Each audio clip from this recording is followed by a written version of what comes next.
बच्चों, good morning बच्चों।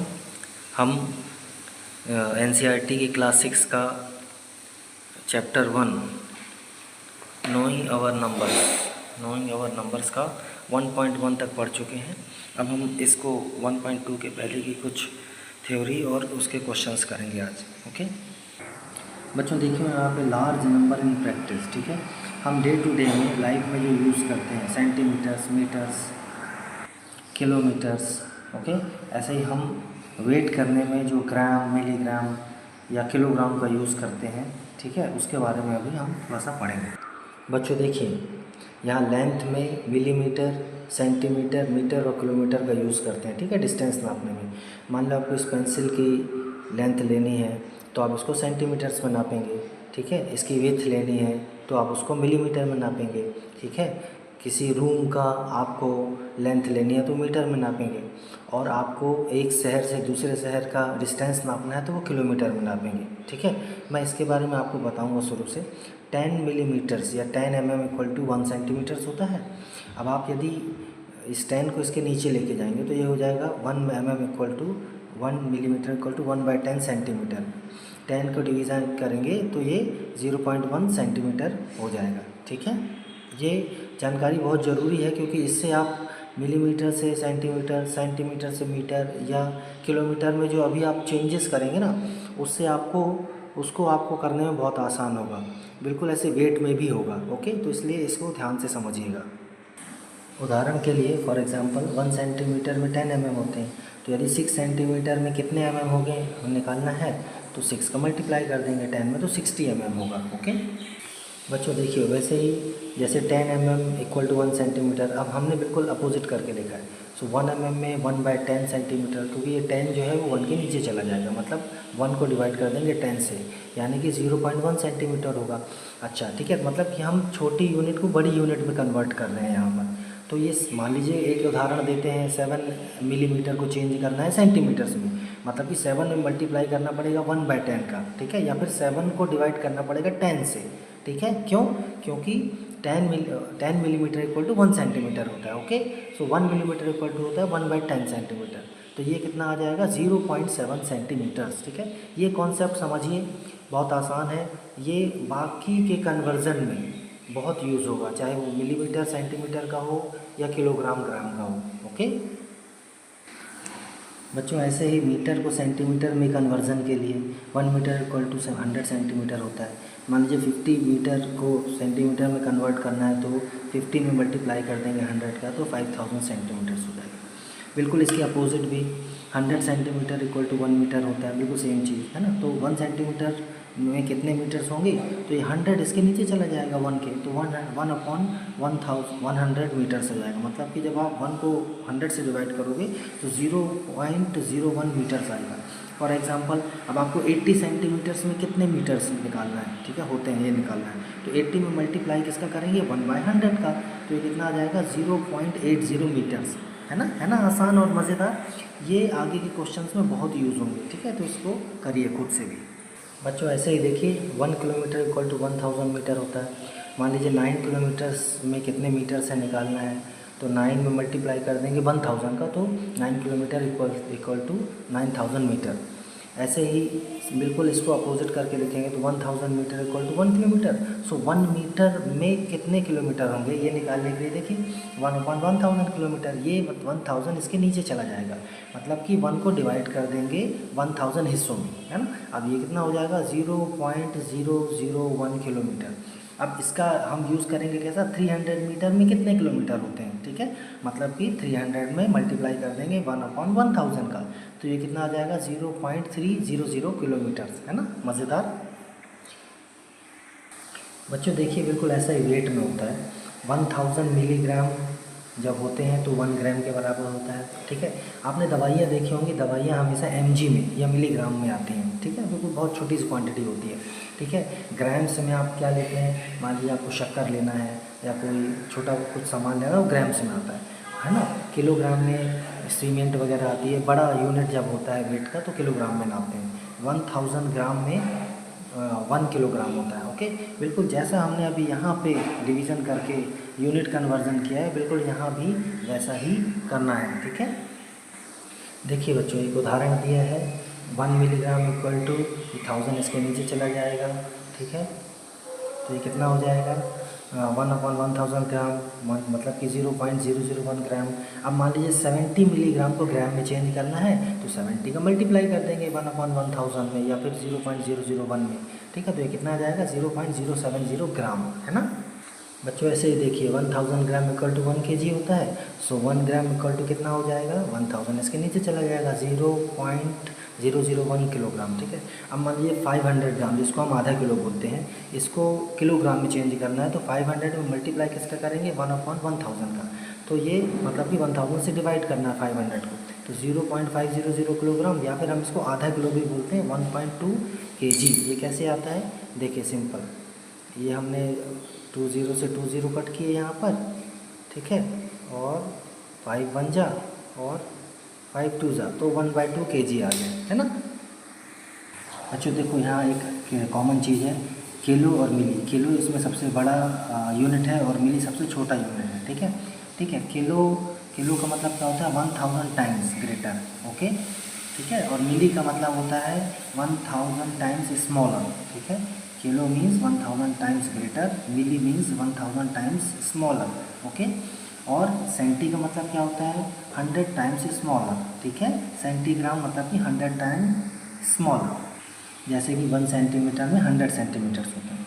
अभी नेक्स्ट में बच्चों यहाँ ट्राई दीज में कुछ क्वेश्चंस दिए हैं, ये मैं आपको करके बताता हूँ। ठीक है, फिर उसके बाद हम एक्सरसाइज करेंगे। उदाहरण के सवाल आप खुद से समझ के कर सकते हैं। बच्चों देखिए, एक बस है जो ए से बी में, बी से सी में, सी से डी में, डी से ई में, ई से एफ और जी में जाती है। ठीक है, ये सिटीज़ हैं जो कि इस डिस्टेंस में, इतने डिस्टेंस में एक दूसरे से अलग अलग दूर है। ठीक है, अब ये बस सबको कवर करती है, तो इसके कुछ क्वेश्चन किए हैं। ठीक है, इसमें फर्स्ट क्वेश्चन पूछा है कि find the distance covered by बस फ्रॉम ए टू डी। ठीक है, तो ए टू डी जाने के लिए, ए से डी तक जाने के लिए बस को कैसे जाना पड़ेगा, बी फिर सी में, फिर सी से डी में। ठीक है, मतलब कि इन सब का डिस्टेंस जब हम सम कर देंगे, ठीक है, एक ए बी, बी सी और सी डी का, तो वो 9740 किलोमीटर्स आ जाएगा, है ना। ऐसे ही बच्चों दूसरे क्वेश्चन में बोला है कि डी से जी का डिस्टेंस टोटल कितना है।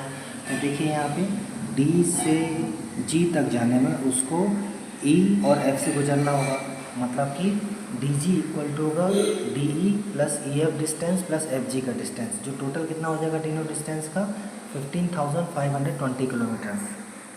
मतलब क्वेश्चन नंबर 3 में बोला है कि यदि बस ए से स्टार्ट करती है तो वापस ए तक आने में उसे कितना डिस्टेंस कवर करना पड़ेगा। तो देखिए यहाँ ए से शुरू करने पे, फिर ए वापस ए में आने पे डिस्टेंस करने के लिए ए टू डी का डिस्टेंस, डी से जी का डिस्टेंस और जी से ई का डिस्टेंस हम ऐड कर देंगे। ठीक है, देखिए ऐसा कि यहाँ पे किया है ना simple. A D plus D G plus G हमने जो पहले निकाल लिया था उसी का यूज़ किया हमने यहाँ पे। ठीक है, तो टोटल 26,550 किलोमीटर चलेगी बस ए से चल के वापस ए में आने में।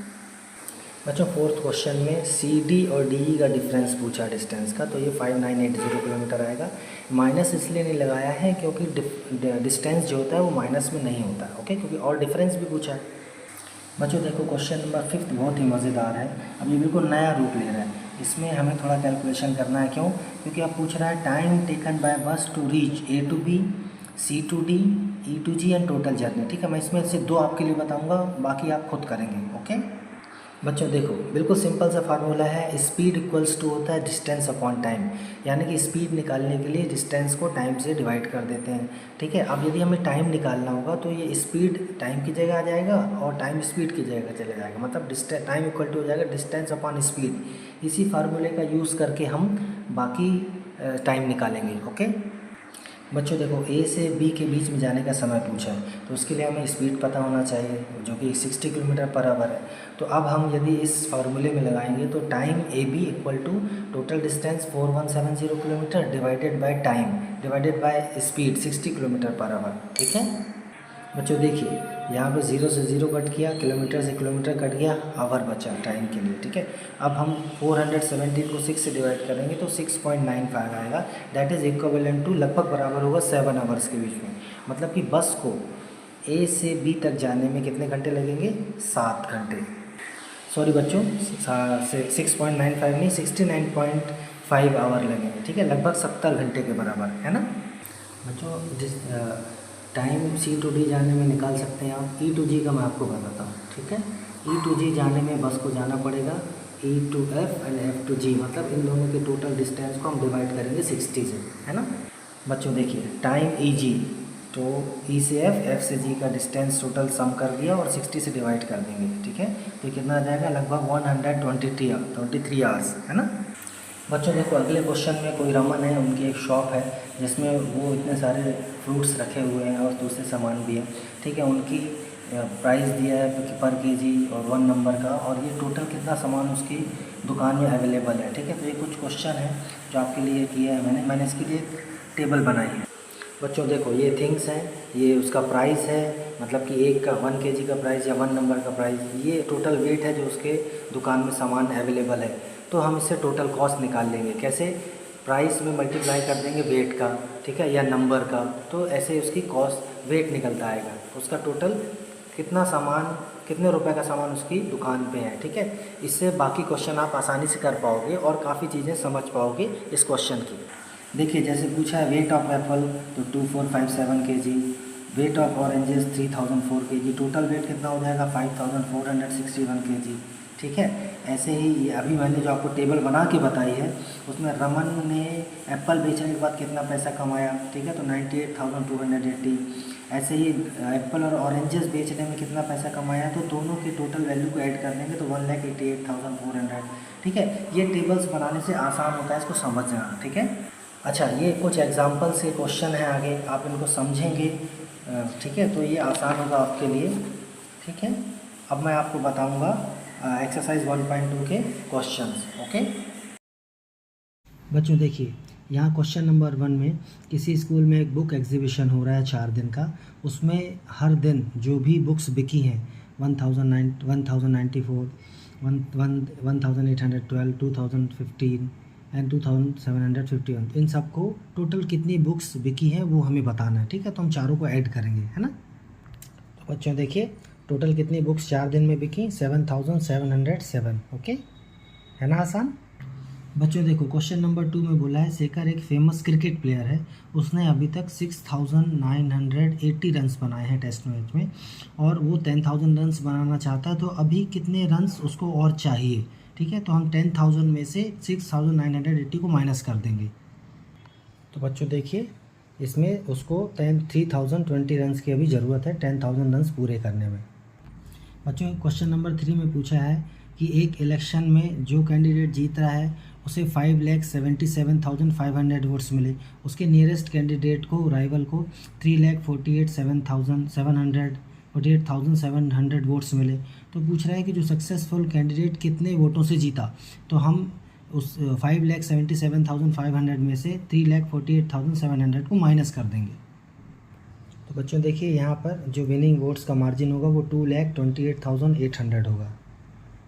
बच्चों क्वेश्चन नंबर 4 में बोला है कि एक कीर्ति बुक स्टोर है जो कि जून के फर्स्ट वीक में 2,85,891 की बुक्स बेचता है, और जून के सेकेंड वीक में 4,07,68 रुपीज़ की बुक बेचता है। तो ये बोल रहा है कि किस वीक में उसकी कितना टोटल सेल हुई है, और जो सेकेंड वीक में सेल है वो कितनी ज़्यादा है, ठीक है। तो ये मैं आपको करके बताता हूँ, पहले हम इन दोनों को ऐड कर देंगे फिर माइनस कर देंगे। तो बच्चों देखिए टोटल सेल 2 वीक्स में कितनी हुई, 6,86,659 की, और उसमें जो सेकेंड वीक था उसमें ज़्यादा सेल हुई और उसका डिफरेंस कितना आया 1,14,877 का, ओके। क्वेश्चन नंबर 5 में हमको ये जो एक 5 डिजिट नंबर बनाना है 62743 से, और उसका जो ग्रेटेस्ट नंबर बनेगा और जो स्मॉलेस्ट नंबर बनेगा उनका डिफरेंस फाइंड करके बताना है, ओके। तो बच्चों 5 डिजिट का जो ग्रेटेस्ट नंबर इससे बनेगा वो बना 76,432, जब हमने इन डिजिट्स को बढ़ते हुए क्रम में इंक्रीजिंग ऑर्डर में, असेंडिंग ऑर्डर में जमाया, और जब हम इनको डिसेंडिंग ऑर्डर में जमाते हैं, इसमें डिसेंडिंग ऑर्डर में जमाया, इसमें बढ़ते हुए क्रम में जमाया, तो सबसे लीस्ट नंबर बना, इनका डिफरेंस आया 52,965, ठीक है। बच्चों देखिए क्वेश्चन नंबर 6 में बोल रहा है कि एक मशीन जो है वो एक दिन में 2825 स्क्रू बनाती है, तो वो जनवरी 2006 में कितने स्क्रूज़ बनाएगी, ठीक है, एक मंथ में। तो जनवरी में 31 डेज़ होते हैं, हम 31 का मल्टीप्लाई कर देंगे 2825 से। ओके, देखिए बच्चों, यहाँ पर हमने तो 1 डे के स्क्रूज़ में total number of days in January का मल्टीप्लाई कर दिया, तो टोटल जनवरी में कितने स्क्रूज़ बनेंगे, 87,575। बच्चों क्वेश्चन नंबर 7 में बोलता है कि एक लेडीज़ मर्चेंट है, हर है ना, तो उसके पास 78,592 है, ठीक है, रुपीज़ हैं, और वो टोटल 40 रेडियोज़ खरीदती है। हर रेडियो की जो वैल्यू है, कीमत है, वो 1200 है।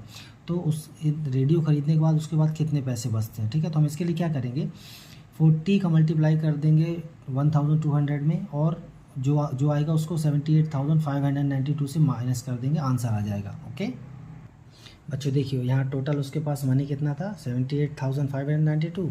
40 रेडियोज़ की जो कॉस्ट, टोटल कॉस्ट आ गई, वो आ गई 48,000, तो हमने माइनस कर दिया, तो उसके पास कितना पैसा बच जाएगा, 30,592। बच्चों देखिए क्वेश्चन नंबर 8 में एक स्टूडेंट जो है वो 7,236 को उसको वो गलती से मल्टीप्लाई कर देता है बाय मिस्टेक 65 से, जबकि उसको मल्टीप्लाई करना था 56 से। तो इसमें पूछ रहा है कि उसका जो आंसर है वो करेक्ट आंसर से कितना ज़्यादा है, ठीक है। तो अभी आपको करके बताता हूँ ना। बच्चों देखिए, इनकरेक्ट आंसर कितना आ जाएगा उसका, जब 65 से मल्टीप्लाई करेगा। करेक्ट आंसर होगा जब 56 से मल्टीप्लाई करेगा। तो डिफरेंस देखिए कैसे आएगा, इसका मल्टीप्लाई और इसका मल्टीप्लाई को माइनस कर देंगे, है ना। अब देखिए यहाँ पे 7,236 कॉमन है, तो उसको कॉमन ले लिया। अब 65 में से केवल 56 माइनस कर देंगे तो 9 आएगा। 9 का मल्टीप्लाई कर देंगे तो ये जो एक्चुअल डिफरेंस है वो आ जाएगा, ठीक है ना, सही। बच्चों क्वेश्चन नंबर 9 में ये पूछ रहा है कि एक शर्ट को बनाने में, स्टिच करने में 2 मीटर 15 सेंटीमीटर क्लॉथ लगता है। तो हमारे पास यदि 40 मीटर टोटल क्लॉथ है, तो हम कितनी शर्ट बना पाएंगे और कितना कपड़ा बच जाएगा, ठीक है। हिंट भी दिया है कि डेटा को सेंटीमीटर में कन्वर्ट कर लें तो आसान होगा, ठीक है। चलिए करते हैं। बच्चों देखिए, हमने यहाँ पे 1 शर्ट के क्लॉथ को सेंटीमीटर में चेंज किया है, तो 215 सेंटीमीटर आ गया। टोटल क्लॉथ 40 मीटर को सेंटीमीटर में चेंज किया तो 4000 सेंटीमीटर क्लॉथ आ गया। अब हम 4000 सेंटीमीटर को 215 से डिवाइड कर देंगे तो 18 शर्ट्स आ जाएंगी और 130 सेंटीमीटर क्लॉथ जो है वो बच जाएगा, ठीक है। तो ये हो गया इसका आंसर। ओके, है ना मज़ेदार और इजी। बच्चों क्वेश्चन नंबर 10 में बोला है कि एक मेडिसिन बॉक्स जो है जिसका वज़न 4 kg और 500 ग्राम है, तो ऐसे कितने बॉक्सेस एक वैन में लोड किए जा सकते हैं जो 800 kg से ज़्यादा वज़न नहीं ले जा सकती, ठीक है। तो हम इसको ग्राम में चेंज करके इसको हम डिवाइड कर देंगे, 800 को डिवाइड करेंगे 4 kg 500 ग्राम से, तो आंसर मिलेगा। ओके बच्चों देखिए, हमने यहाँ पे क्या किया है, 1 बॉक्स के वेट को ग्राम में चेंज किया है, तो वो आ गया 4500 ग्राम। और जो एक वैन जो है वो टोटल 800 kg वेट को कैरी कर सकती है, उसको हमने ग्राम में चेंज कर लिया है और डिवाइड कर दिया है वैन के कैरी करने वाले वेट को 1 बॉक्स के वेट से, तो 177 लगभग बॉक्सेस आ रहे हैं, ठीक है। तो 177 बॉक्स उस वैन में लोड किए जा सकते हैं। क्वेश्चन नंबर 11 में बच्चों ये पूछा है कि एक स्टूडेंट है, वो अपने घर से स्कूल तक पैदल जाता है, 1 किलोमीटर 875 मीटर जाता है और आता है, ठीक है। तो ऐसे 6 डेज़ में वो कितना डिस्टेंस कवर कर लेगा, ठीक है। तो हम हम करते हैं इसको, ठीक है।